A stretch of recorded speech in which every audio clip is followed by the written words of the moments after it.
go. Continuing our series, Know What and Why You Believe. I brought my props with me today. This is the first prop. Doesn't work anymore, but nevertheless. It's right twice a day. Your job is to guess what the prop means. I don't mean it means a clock as far as what we're doing today, because what are we doing today? Today's class is a continuation of our series, but it's not a normal class today, in a way.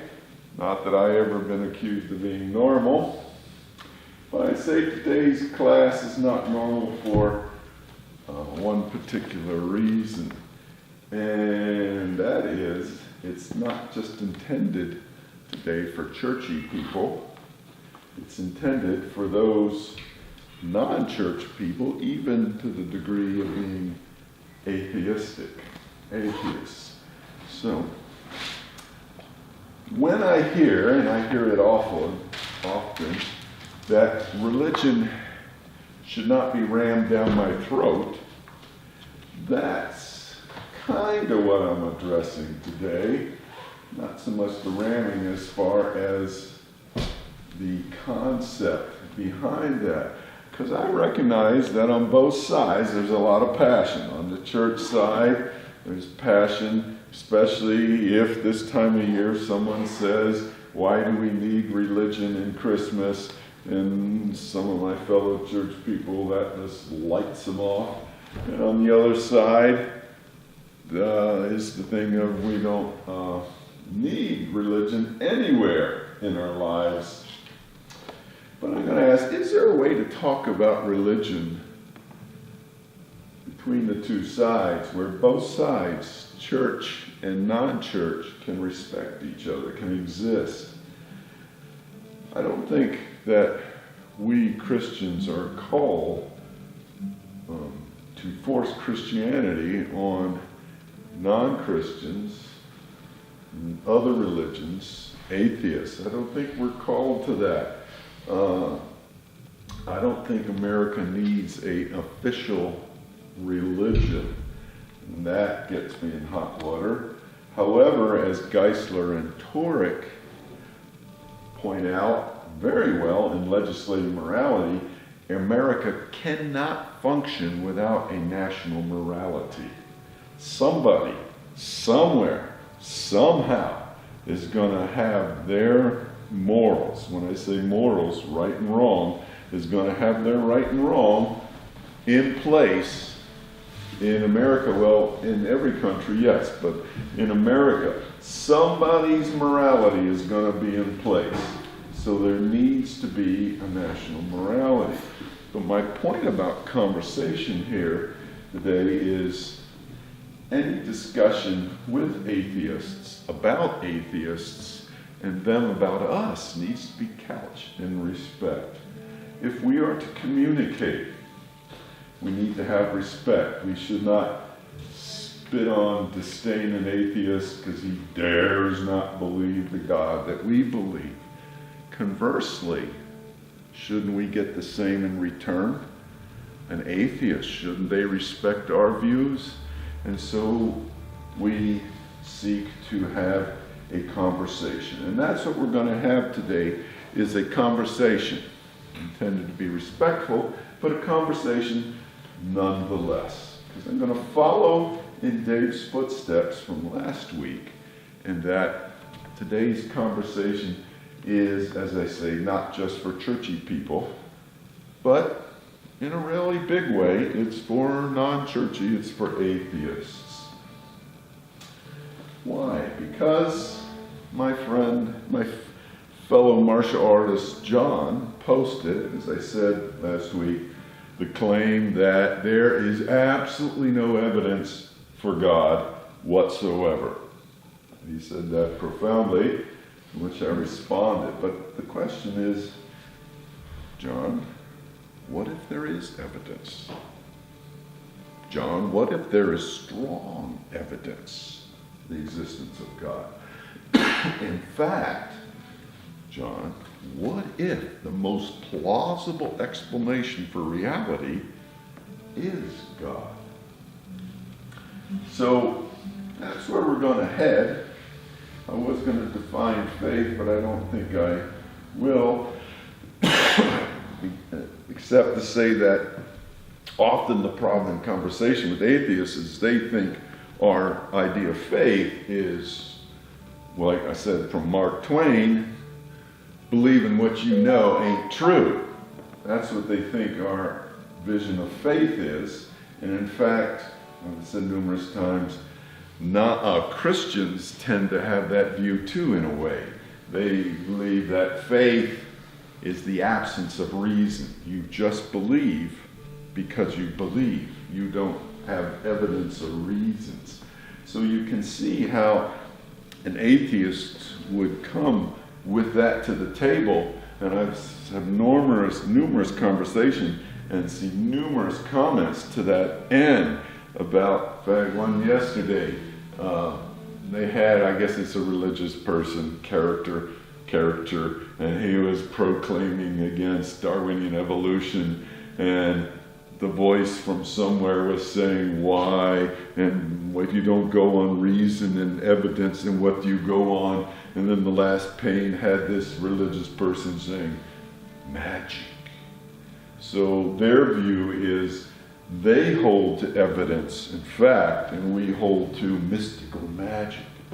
Well, let's see today if that's true.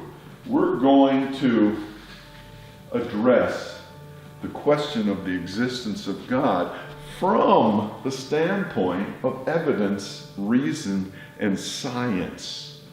We're not going to purport to you that you should believe in God because we just say so or it's in our holy book. We're going to look to evidence. First, though, let me caveat, as always, that if an atheist is looking for knockdown, drag out, full, irrefutable, undeniable proof that God exists, I think you're setting the bar too high.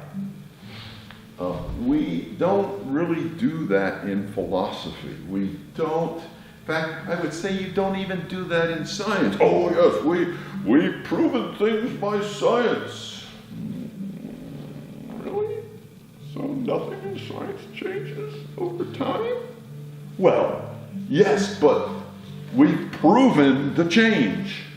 And the change to the change. We've proven that. No, I think if we look at reasoning and philosophical arguments and all these things, not argumentative, but postulations, we see that there is not this absolute proof thing. There's rather what has the best explanation for the evidence. And so I think we should give that, and I'm going to ask the atheists who are watching, are you going to give us a fair shake? Will you view these things with an open mind? Or will you just scoff them off, click me away, and go to something else because there's absolutely no evidence, and we know that. How do you know that? Well, because there is no. Well, let's look. And as I said earlier, my little prop, I have 3 props. I brought a clock, I brought a ruler, and I brought the eye chart. TZPTOC. Better 1 or 2? 1 or 2? I have an eye doctor here, so I'm picking on her. You know, I just love that. 1 or 2? 1 or 2? Don't do it, Kevin. Yeah, I think I will. I just wonder, eye doctors at home. Honey, what do you want for dinner? 1 or 2? 1 or 2? Don't. Okay, moving right along and being careful not to look at the eye doctor right now. Let's go first with the cosmological argument for the existence of God. Again saying, Philosophical argument is not argumentative, it's a postulation, it's a case. You know, like, I'm sure none of you, but when I would present my best argument to my parents why I should be allowed to go at the age of 14 to a party with college kids with no adult supervision. You know, I had a case and I laid it out and I was unsuccessful. Who would guess? Anyways, a cosmological argument for the existence of God. Now, I've given my friend Dave a little homework. So, Dave. Yeah. What'd you come up with? If you want to summarize that. You want like a little... just a summary in a sentence or two. Maxim about the cosmos. Okay. Here's what I came up with. What do you think? Okay. Before there was something existing, there was someone insisting. Now, the something is lowercase and it's one word. Someone is two words capitalized. Say that again. Before there was something existing, there was someone insisting. Okay, so the word there was before. Before. All right, let's look at the first of three. Hopefully I'll get through. When you were young or younger, did you ever contemplate why you were here? What was going on with life, your life? Did you ever have those questions? Absolutely. I did. Right, thanks, Jeff. Back me up, buddy. But these are questions of origins, or how something began. So let's talk about origins. Even a large amount of secular scientists hold that in the creation, the beginning of the universe, before that there was nothing. We call it ex nihilo. That was my attempt to impress you with the Latin for the day. There was nothing. There was nothing, and then there was something. Even secular scientists, most of them hold to that. But, like Dave's little thing, if there was ever a time when there was nothing, and we'll talk about what nothing means in a little bit, because that doesn't necessarily mean no thing. It means some. But if ever a time there was nothing, no matter, no molecules, no nothing, then the universe could not pop itself into being. It's impossible. In fact, even God cannot pop himself into being. If there was ever a time God did not exist, it is impossible for him to make himself exist. Oh, he's defaming God. No, that's logic. That's just logic. So if there was ever a time there was nothing, then there had to be something, or there would be absolute nothingness today. That's great, Dave, but that wasn't what I was looking for you. If there was, wait, I got all messed up. There had to be something or someone. Thank you, Paula. My eye doctor has forgiven me. There has to be something or someone who did not have a beginning in order to start things that do have a beginning. This is called, cause and effect. I would attempt to make my little accent cause and effect, but I can't quite get it like the guy in the Matrix did with cause and effect. Now probably 99% of you don't know what I'm talking about because you only watch the Christian channels. You would never watch the Matrix like I have done over and over again. Because the universe is an effect, cause and effect. Every effect needs a cause. But, as we're going to go over, not every cause needs a cause. Every effect needs a cause, and this just makes sense. One attempted solution to this causality problem is to assert that the universe has always existed, or what they call an eternal universe. This used to be really popular. However, there's been some scientific discoveries. He's going to use science? You can't use science, you're religious. Yes, there's been scientific discoveries, not just religion pundits, but empirical, observable discoveries that have come along that say the universe is not eternal. Does anybody know any off the top of your head? We did this in another Sunday school lesson 50 years ago. Any discoveries you can think of? Well, then hold. Okay. Edwin Hubble, who we named the Hubble telescope after, discovered red light shift. Now, this would to me be like being with a room full of dentists and them talking about molars, of course I wouldn't open my mouth in front of dentists, that might not be good. But redshift, the Doppler effect, in essence showed, they scientifically discovered that stuff in the universe is moving away.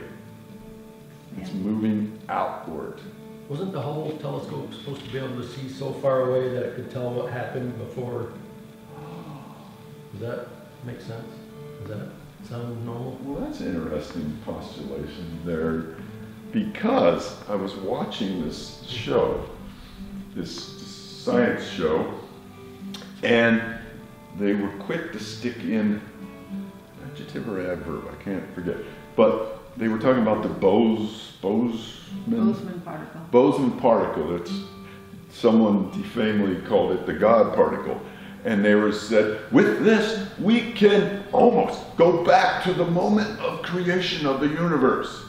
So they had to stick that almost in there real quick, because they couldn't go all the way back. They can't go all the way back. So you can't see all the way back before creation. But you can see things, because we know that there's galaxies and stars that are hundreds of thousands of light years away. So that's how long it takes for that light to get here. So we're looking in the past, we're not really looking in the present. Does that address that? I was just curious. I thought I had heard something like that. I didn't have any. Yeah, and the new telescope can see a lot more. But this redshift is an example, and there's another one from Bell Laboratories where they thought it was pigeon poop, and it was actually leftover radiation from the Big Bang or something like that. It always sticks in my mind because of pigeon poop. But anyways, this empirical evidence, what it does, it shows that Einstein's general theory of relativity, GTR, and please don't ask me to explain that, and Russian mathematician Alexander Friedman and Belgian astronomer George Lemaitre equations show that the universe is expanding, not a steady state. And here's the problem. If the universe is expanding, but it's said to have always existed, does that work? Say no. Why doesn't it work? Because it always existed, why is it now expanding? Yes, why isn't it already gotten there? Because if it's always existed, it would already be still or something like that. It looked logical on the paper, and that's really a point. It would have reached its point. It would have reached its point, if there is a point. They conjecture that the universe will expand so much to a point where the universe will not function because there's too much space or something like that. Material. But if logically we know if things are expanding, that means there was a time when things were starting.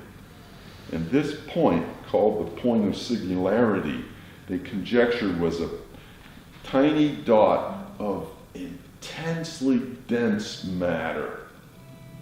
And from there, we see the results. It's expanding.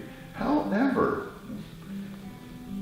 if there ever was a time that little point of singularity was a point of singularity, remember again, where did it come from? Because there was nothing before that point of singularity. If that point was there, it just doesn't go, oh, I think I'll expand now.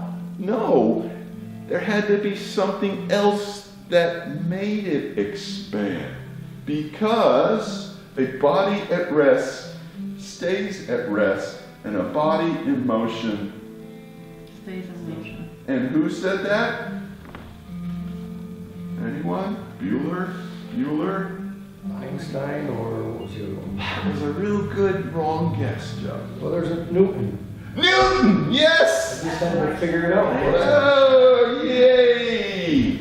So, the crux of the cosmological argument is that point of expanding, and when it expands, Aristotle called it the first mover. There had to be something that started everything happening in the universe.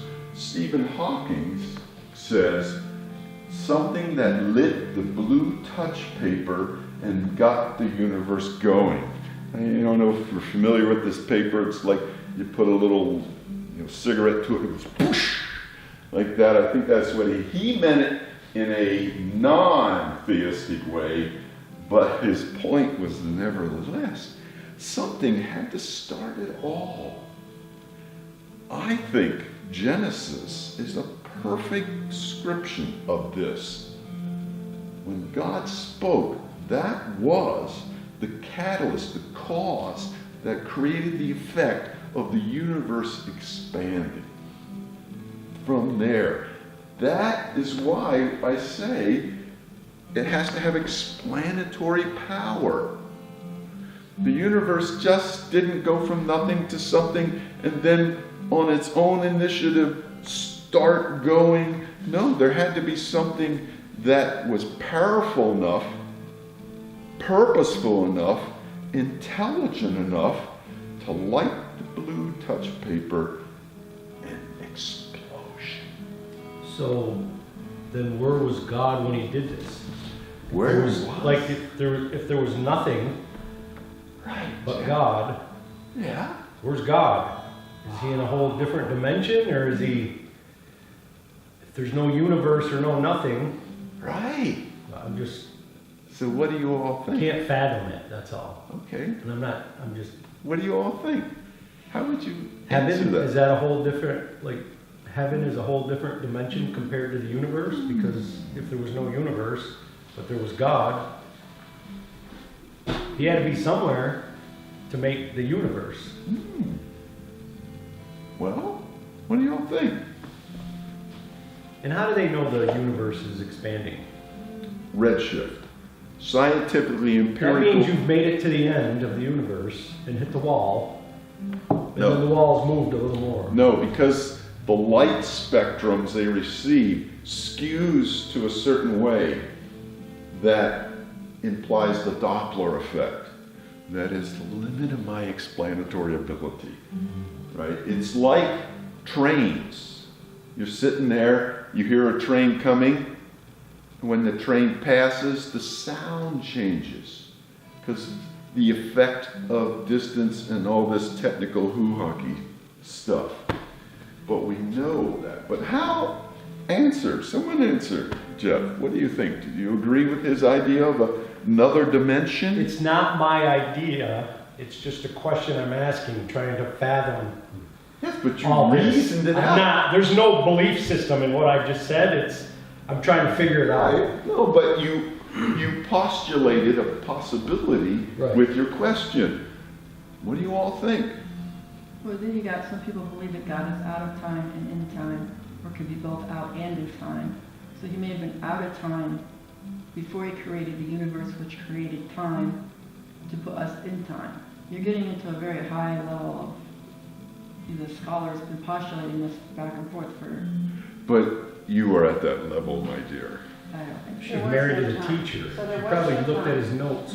Right, He he was made in no time, time. God made time. Right. There wasn't, and he's not bound by time, or I think, obviously we know God's a spirit, and the spirit. Right, And so I think there is another dimension for sure. right. I think that's the thing. And then they say, oh, you're just making stuff up so it'll fit.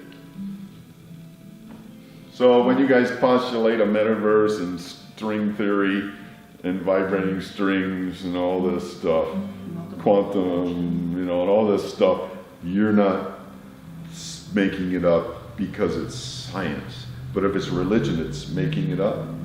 No. We're postulating and coming up with a good answer to observable phenomena. As I said earlier, nothing, the definition of nothing being no thing. Right. Nothing means no thing. Well, Lawrence Krauss, Even nothing is something. it is? Yeah. I don't understand, Dave. You have to explain that. Well, the concept of nothingness.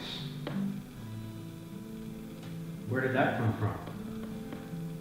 Actually, that would be a etymological description of an existence or lack of existence.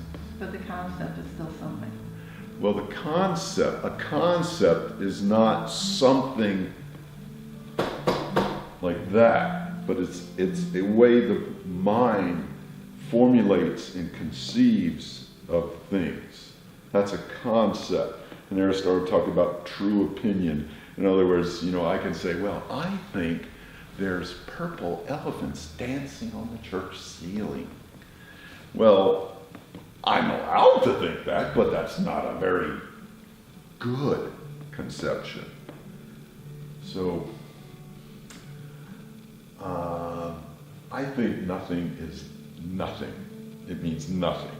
But Lawrence Krauss says, in conjunction with the universe, nothing is nothing, but it's an energy field from another dimension, and it creeped over into our dimension, and that's where the universe came on, because we don't need God to do that. Well, even if that was true. Where did that other dimension come Thank you, Paula! Thank you! from? Just because our thing was in a no dimension and there's another dimension, that had to come from someplace. So Happy there's dance. never no. Happy it's not- dance. Right, But it could have been no thing. right. It could have been no thing. Right! Something farther away. Double Right. happy Just dance. something. Double happy dance. Right. Okay. There's technically a syllogism for this. I'll just spout it out. Yeah. Syllogisms are philosophical ways of thinking about something to arrive at a good decision, a good conclusion. One, actual number of infinite things cannot exist. Two, a beginningless series of events in time entails an actual infinite number of things. Three, therefore, a beginningless series of events in time cannot exist. What does that mean in plain English? I think of it, when we were in Detroit, we lived next to the Ford plant that made Ford Mustangs. Hoo-hoo. That's back when the Ford Mustang had a internal combustion engine and was something you would get excited about. Sorry, Ford, just that electric Mustang. Anyway, so they had these Mustangs parked out in the parking lot in back of the plant. It is technically possible that they can make an infinite number of Mustangs in the future. If they had enough resources and they had enough people and people were buying, they could just make an infinite number of Mustangs that way. But what they can't do is make an infinite number of Mustangs in the past. You cannot go into the past and keep adding a Mustang to say It's infinity in the past. Some believe this with the universe. The Father has loved him, Jesus, before the foundation of the world. You know, like a house foundation, before that happened, God the Father loved God the Son. They existed, but they exist before any matter happened. God was the first cause, who himself has no cause. So when Genesis 1:1 says, "In the beginning, God," to me that sums up a lot of what we're talking about. The cause, the first cause, caused the effect of everything that is. Well, where did God come from? That silly question gets, and I don't mean silly to be disrespectful, but when it's asked by a 5-year-old, it's very insightful. When it's asked by a 30-year-old who's just trying to push religion out the door, it makes no sense. Because if there was something that created God, then God wouldn't be God, and the thing would be God. And you just can't keep going back infinitely, saying this God made this God. Plato kind of did that with his demiurges and all these different stuff that we're not getting into. So, God, to me, makes the most sense, logically, philosophically, scientifically. The cosmological argument. Why did I bring the broken clock? Time. Before. There had to be something before even time existed. Let's move on. How am I doing? Good. I was going to get through all three, but maybe I won't. The eye chart. First, we're going to test everybody's. See, what is the lowest? I love when other places than my current eye doctor goes, "Can you read the bottom line?" I can't even see the chart, and you want me to read the bottom line? 2016? Can you imagine people who have 2016 vision? Anyways, stay. If you are interested in pursuing this more, and I hope you are, atheist, there's a great book called Reasonable Faith by William Lane Craig from Crossway. He addresses some of the competing models that we're not going to go over, the steady state, the chaos, the oscillating, all these things that to try and get away from the point of singularity, they come up with these ideas. Well, he addresses them and points out their logical fallacies. But let's move on to the design argument, the teleological. Imagine if you were walking in the remotest part of Alaska, hopefully not this time of year, and in the snow you come along an object, you pick it up, and it's one of those old-time pocket watches with the mechanical hands. Young people are going, what? No, not digital. Mechanical hands, and it clicks, click, click, click, click, click, so you hear little stuff going on in there. What would be your rational thought concerning that watch? Somebody dropped it. Why not? Why couldn't it just make itself? All the elements, the wind came along and pushed all those elements together in the exact manner to make a watch that was perfectly circular, that had perfectly even spaced markings, that had a hand that was shorter than the other, and when the long one turned, the little one moved corresponding. Why couldn't that just be? That's dumb. Well put, not totally respectful, but yes, okay, come on. Who would say, oh, that thing just came together? You know, like a hurricane hit a room of parts, and out of the parts thing at Ford, there came a brand new Ford Mustang just by the wind moving the parts around. No, you wouldn't say that. The wind would destroy the parts. Great point. But what if you were in the woods and you came across a tree and you looked at this tree trunk and it's kinda, sorta, maybe like a face, a real basic face in a way. Could that be something that just happened randomly by nature? Sure. Sure, right. So the thing was, it's very crude and very simple. The difference is the watch is unlikely to be formed that way because of its complexity and precision. There's the key words to this argument: complexity and precision. Thank you, Mr. Telephone. In specific, we're talking about what's called specified complexity.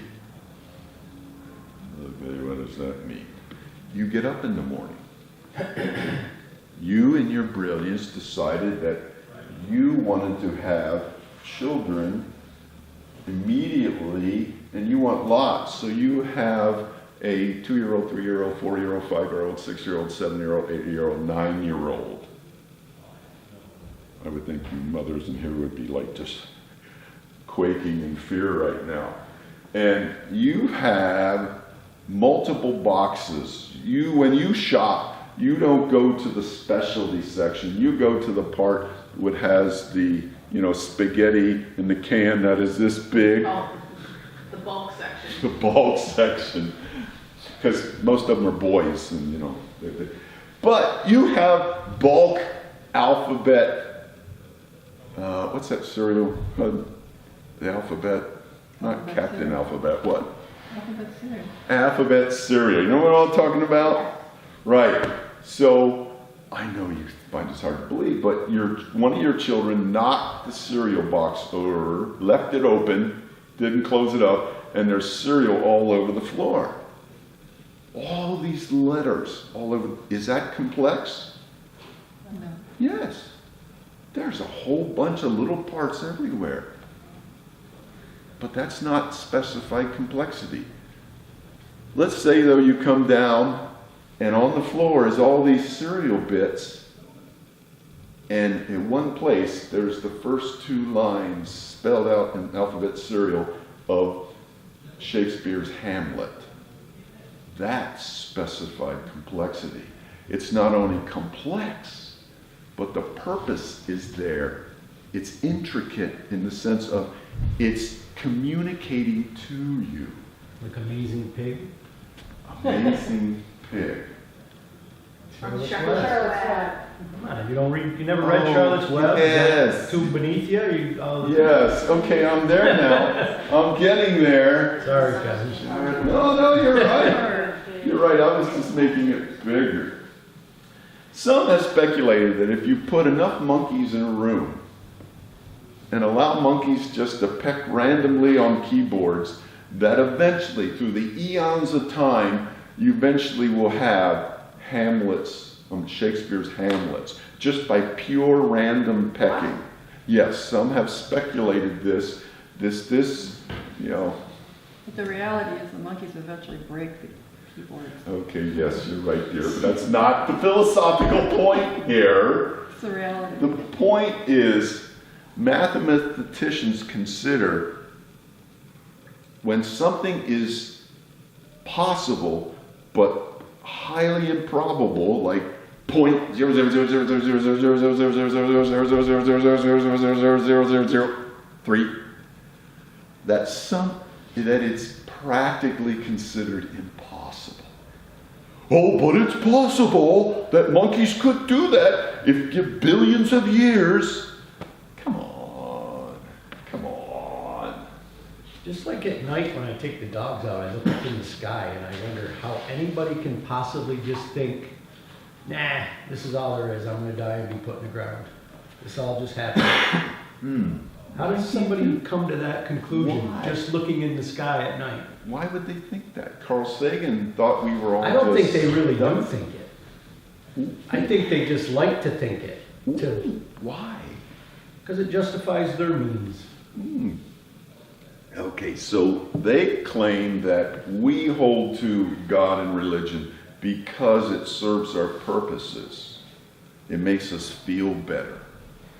Your churches are nothing but just a hospital for broken people. Oh, where else should broken people go but to a hospital? But besides that point, Leave the church out of it, though. no, that's my point. Just like, not even thinking of the church, how can an atheist go outside at night and look at the stars and think, there's nothing more than this, what I am right here? I just don't, I can't fathom that either. There's a twofold answer. I think my opinion is there's a intellectual conceptual block, and then there's a spiritual block. The intellectual is like the mind closing. Have you ever talked to somebody, ever? I know this is hard to imagine. And no matter how politely and nicely and well you put your case, they just ain't listening. Right? No one's had this. I certainly didn't have this when I had teenage daughters. No way. No. Right. So they just don't want that intellectually for whatever. And then spiritually, and Scripture talks about this, that we are not just a brain.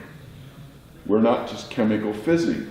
That we're more. There is a corporeal part to us that eventually breaks down, gets wider at the belt line, and hair starts disappearing, unless you're Dave, who just has gray hair all the time. And then there's a non-corporeal part. Something of another dimension? Ooh. Yes, that this part of us is us along with this us, and together they form us. Don't make me explain that. I believe that is the best explanation. And the University of Virginia did a scientific study, not just a bunch of religious people with banners. No, of University of Virginia, and they actually have scientific observable data showing life after death. Google it, find it. That's something that needs to be dealt with. For those that believe we're just dying worm food, that there's something to us after death. All right, not to get off the track again, I just have one more thing to say. Like, supposedly we're all made of the same things, atoms. Yeah. Like, somebody had to put all those atoms together to make all these, to make Dave and to make that chair, because we all are made of atoms. Well, And atoms are the source of every right. living or non-living thing. So how, you know, Which is going to make an excellent segue. for like you next said, the meeting. hurricane came through and made that, put all those Right. atoms into that formation. But their answer would be what?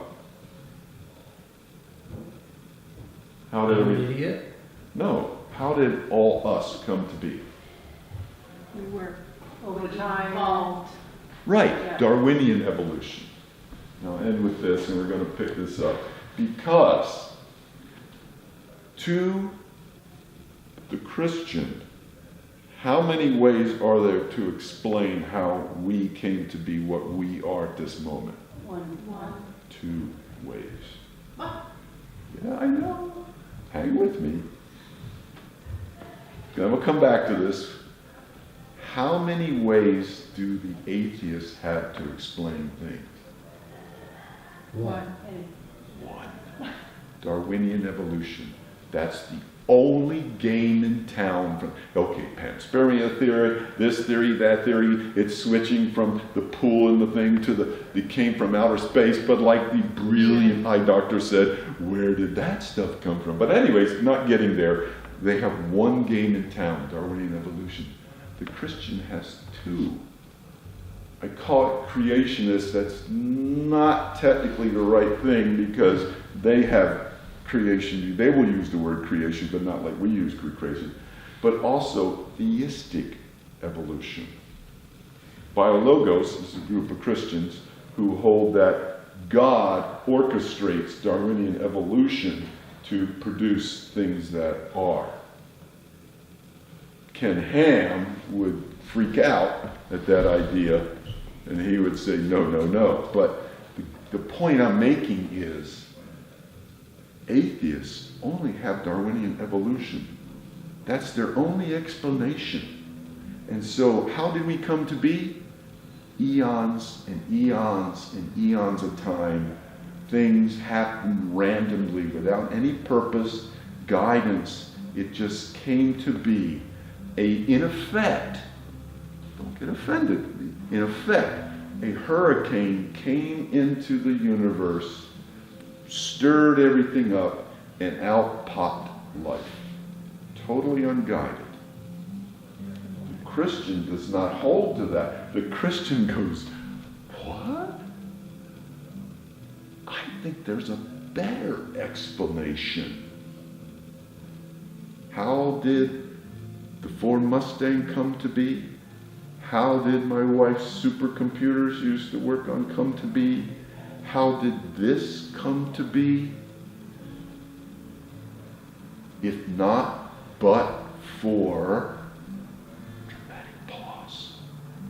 Complexity, though, whatever that first one We is. will come back to that next week. I have a quick question. So when you say we have two, isn't the second one just an extension of the first one? Like, we were created, and isn't the second one, because you just said the creator does that evolution stuff. Isn't it just part of the first one? Papa, What?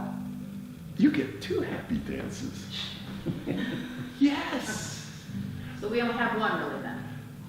We have two options, but in a way they're one in the sense of cause, Right. the causer, It's the but same. two in the form of how it happened. The path, I think. But it all boils down to we have a creator that created it. Yes, and Okay. we were in a conference, and the subject in a massive room of people, philosophers and theologians, was, does theistic Darwinian evolution, is that a plausible theory? Is it biblical and all this? And it got a little heated on both sides. And J.P. Moreland, who is not the most gentle guy, at one point he goes, enough of that! And just like that, enough of that! Move on! You know, like,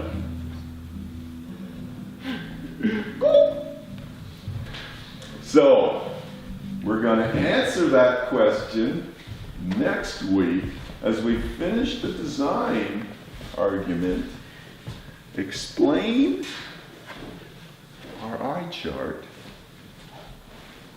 and then finish with the moral argument. Again, I hope, dear atheist, you don't feel I was demeaning you, because I'm not. That is not my intention. However, when we postulate ideas, you have to be willing, like you expect me to be, to challenge your belief system. If your belief system is off limits, and to be fair, some Christians hold this, if it's off limits, how do you know it's true? Scientifically, we test things. We continue to test things. Even God says, taste and see that the Lord is good. He's not afraid of you testing him. Father, we do thank you that you've given us a mind that can think. We thank you that you did not limit this thinking, that you've given it to your creation, your human creation, equally, male and female. Both can think and ponder. And like Jeff said, with the hope, they would look into the sky and think, question whether you exist. Thank you, Jesus.